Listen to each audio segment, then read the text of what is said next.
तर नमस्कार मित्रांनो, खूप दिवसापासून चर्चा चाललेली की आपला निंबाळकर सरांचा सर्जा हा विकला जाणार आहे.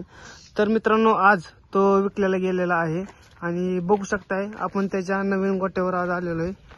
तर बघूया. तर इथं बसलेला आहे निंबाळकर सरांचा सर्जा.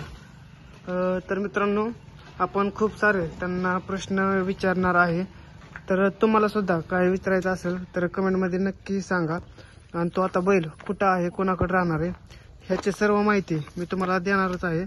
तसंच कोणी घेतलाय तर साखरवाडी, आता सध्या तो साखरवाडी येथे शंभू पवार यांच्याकडे राहणार आहे. तर विक्रमी अशी खरेदी काल झालेली आहे मित्रांनो, तुम्हाला तर माहीतच आहे. पण त्याआधी खूप जणांची मला कमेंट येत होत्या की इथून पुढं विठ्ठल ड्रायव्हर बुतकर हे आपल्या गाडीवर बसणार का, चालवाय बसणार का, हा प्रश्न विचारणार आहे. त्याची खरेदी कशी झाली हे सुद्धा आपण विचारणार आहे.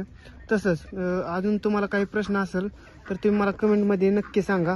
कारण की जे तुमच्या मनात आहे, कारण की खूप सारे लोकांना आजकाल प्रश्न पडतात की आपला सर्जा कोणाकडे राहणार, कसं त्याचं नियोजन पुढं कसं असणार, राहुल भैया पाटील सुद्धा हे नियोजन करणार का.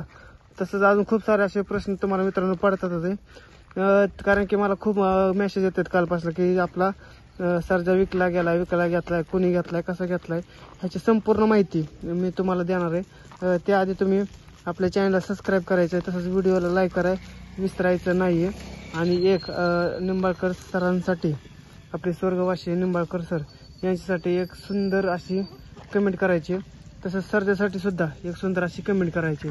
तर चला मित्रांनो, पटपट मला कमेंटमध्ये सांगा काय काय तुम्हाला मनात शंका आहेत, त्या आपण सर्व आज सोडवणार आहेत. तर चला बघूया आपण निंबाळकर सर यांचा सर्जा आता कोणाकडे राहणार, इथनं पुढं काय करणार, आणि जे तुम्ही प्रश्न विचारायचं आणि त्याची उत्तरं माझ्याकडून घ्यायची.